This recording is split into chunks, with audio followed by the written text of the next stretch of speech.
Hey guys, what's up and welcome to a new Tesla update video. So today, as usual, let's just go over the market, see what happened and what we can expect going into the rest of the week. Now guys, keep in mind Wednesday is a big day. Wednesday is the Fed day, the FOMC day, the day that they're supposed to raise 50 basis points rate hike essentially.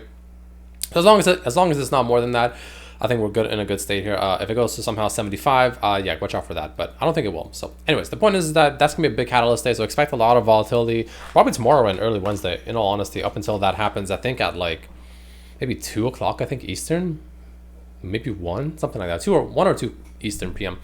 Anyways, Tesla. Beautiful day, actually. Today pretty much played out exactly how I predicted so far to a T. I didn't think it'd happen in the same day, but essentially what I thought would happen happened. What I said on Friday's video. So ending the day at 903.17, up 3.72%, which is fantastic.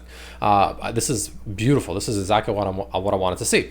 So essentially, guys, we opened the day. Let's go to the 3 minute. I like 3 minute. 3 minute kind of makes it look a little more nicer. Anyway, so we opened the day. We pretty much plopped down right down to this 950. Now, I was talking about two levels, if you guys remember last week. I was talking about 965 and 950. I was saying how 965, which is this area right here, ideally I want 965 to hold. That'd be nice. But I said how, I really want 950 to hold, right? Like I don't want 950 to break. Why? Because we're essentially sitting in this kind of inverted head and shoulders, right? Boom, boom, boom. And I said how as long as 950 holds, I personally would still consider this inverted head and shoulders in play. I don't want it to go much lower than that. And what do you know? We actually went exactly down to 950, pretty much bounced almost exactly off of it, 948.6 roughly. Yeah, we pretty much bounced right off of it, which is exactly what I want to see. I was very happy in seeing that. I ended up taking 2 bullish positions. I ended up selling 2 puts. The first put I sold was in this area here. I sold a 950 put actually, which the contract was about 30, I think. So essentially I got $3,000 for that, with me pretty much saying I'm willing to buy shares of Tesla if it ends at 949.99 or lower, with the break even being at 920 roughly. And then we kind of went all the way up here, and then we kind of went back here, and then right when we went over here, I ended up selling another put. This time I sold a 965 put. Same concept here, but for 965, or essentially for the week. It's a weekly. I said how, if Tesla ends under 965, I'm also willing to buy more shares. And the main reason I did that is because I personally believe to be, I believe that we're in for a bounce sometime soon. Apparently it was today, and I think this is a great close above 900, so I'm very happy to see that. I'm very happy to also see it above 880. The reason I'm happy to see it above 880 is because you can see when we were all the way back here in early 2021, we had a lot of rejection around this kind of 900 to 880 area, like a lot of, even the 850, like 850 to 900, there was a lot of like rejection in this general area. So the fact that we were able to take this and turn it into support and kind of consistently bounce around there and now even close above 900, I actually think is a good sign. That's, in my opinion, a fairly bullish sign, and I'm feeling quite good about that actually. So I also did buy 100 shares on Friday, and one of my puts did exercise. I bought them at a 900, but break-even price was like 895, something like that. Anyway, the point is technically, after today's close, I'm also up on those as well, which I'm happy to see. Now, with that being said and done, I do expect a little bit of red tomorrow to start the day. I think tomorrow we're going to have a little bit of a potential, panic shake off, if you will, tomorrow, potentially. Tomorrow or Wednesday, one of those 2 days. But essentially what I'm personally wanting to see now, let's go on the 15-minute chart. Now, what I personally wouldn't mind seeing, so it depends on what happens, but I personally wouldn't be surprised if we kind of revisit 880 one more time. I really wouldn't be surprised to see a bounce back to 880 potentially, or it's either if we don't go up much higher than this, let's say above like 910 roughly. If you don't go like much higher than like 910, I do think that there's a decent chance that we might actually retrace one more time back to 880. Very high chance, in my opinion, that it holds, or like maybe even like 885, 890, somewhere like in that general level. I do think there's one more chance that we hold that. It might, shake some people off. Some people might panic thinking like, oh my God, we're back under 900. That's not good. People will panic, et cetera, et cetera. And then I think we might, just bounce off this general area and then continue actually going back up. Probably the first thing I've been looking for is a retest of this 930. And as long as that's successful, I do think ultimately my ultimate goal that I'm personally aiming for, my like price target, if you will, whether it's, maybe late this week, maybe early next week, something like that, is 970. That's the first thing I'm looking at. That's without question the first target I am looking at. I want to see 970. Main reason is because this was like a 970, 973 was a huge support for us all the way over here. We bounced off of it like an insane amount of times, and then we finally broke down. It took this large candle to do it. Took Elon selling it to do it. But as a result, like a lot of people are going to be looking at this level now as a resistance, and a lot of people will be putting stops or sells essentially at that level. So keep that in mind, guys. This is going to be a hard level to break through. So the first thing I'll be looking at is to see if we can break through that 970 to 973s, maybe 75, just that general 5-point difference level. And yeah, if we can break through that, that's we will of course revisit that topic and see what what we can discuss over there and what will happen. Another thing, you can see that the RSI was setting a bullish divergence slightly. You can see, so when we dropped all the way down here to the 880s, the RSI was sitting at about 21, 22, and then we dropped even lower, and the RSI essentially double bottomed at the same level, even though the stock dropped even lower, and now we are of course moving higher. So the RSI set up a nice bullish divergence, which I think is about to play out very soon, maybe like Wednesday. I think tomorrow might be a little bit more of a slack day, and maybe early Wednesday. I think the main thing people are waiting for, of course, is that FOMC thing. So I think once that comes out, and as long as it's not anything surprising, as long as it's essentially what people expect to happen, that's gonna be a good sign for the market short term. And I think we'll get like a relief rally. And again, for Tesla, the first target I am aiming for is about that like the really low, like 970s area, essentially is where I am personally going to be starting to take some profits. And yeah, so that's essentially what I'm seeing, guys. Other than that, not really much else to say. You can see the moving average here, the 8 moving average is it's probably going to give us a little bit of rejection around that 930-ish to 920 level potentially.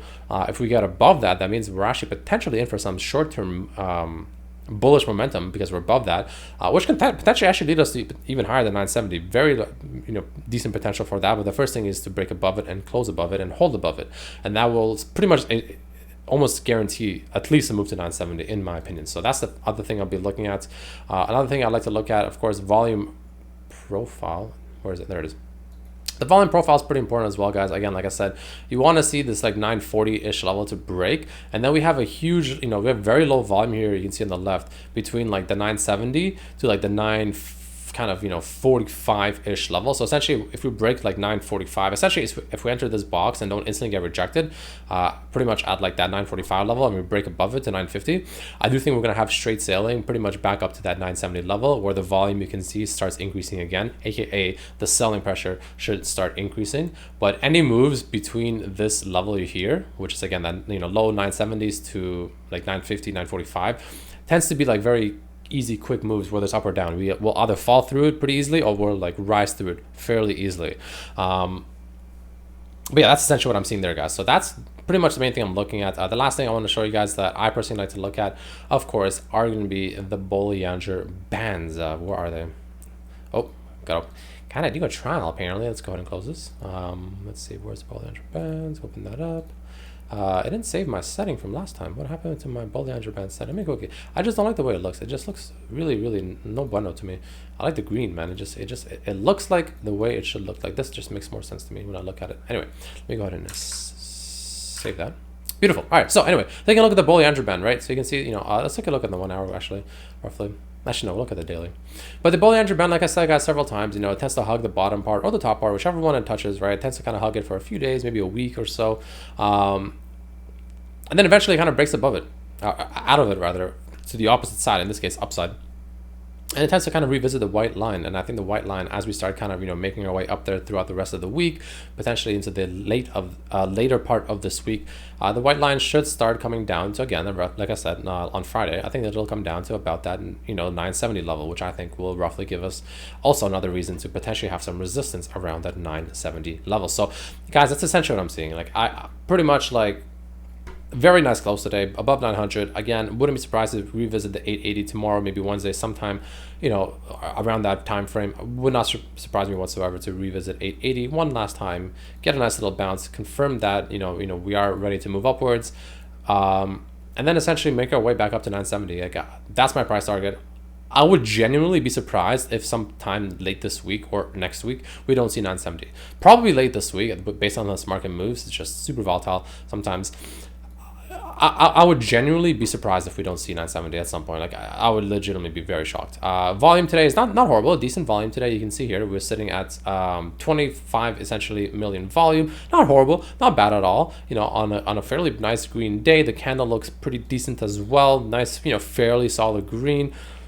Buyers were in control for the most of the day. The SPY actually looking pretty decent. You can see buyers definitely stepping in. The QQQ, similar concept, buyers definitely stepping in. So the market looks like it's, you know, it's trying to push. It just needs a little bit of an extra push in my opinion. Like for instance, the QQQ wants to be above, ideally above 320. The SPY wants to probably be above like probably around like 415, 416 I would say is where you really want to see, like I would say 416 is where you want to see the SPY make a move above it. Both of those are really close targets, and I think that is going to give us a chance to potentially start this next rally up. But again, I do overall think this will be a bear rally. I don't think this will be like, you know, let's say we're back into bull territory. I do think this is going to be overall a bear rally. I do think this is going to be essentially a sell the rip, and I do think we're eventually potentially going to make lower lows. That's not impossible in my opinion. But yeah, that's essentially what I'm seeing, guys.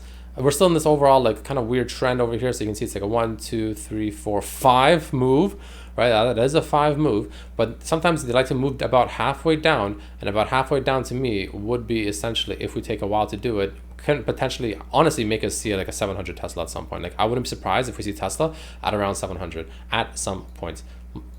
Would not surprise me whatsoever. Something like this. Something like roughly like this. Like it wouldn't surprise me if at some point, maybe like late this month, we see Tesla in like the mid to low 700s, like, or like next month, something like that. Wouldn't surprise me. And then off of that, we get a beautiful bounce, and then I think that's when we shoot up, and I think that's when we start the bullish momentum. But either way, guys, that's it for this video. That's what I'm seeing. Let me know what you guys think down below, and I'll see you for tomorrow. Peace.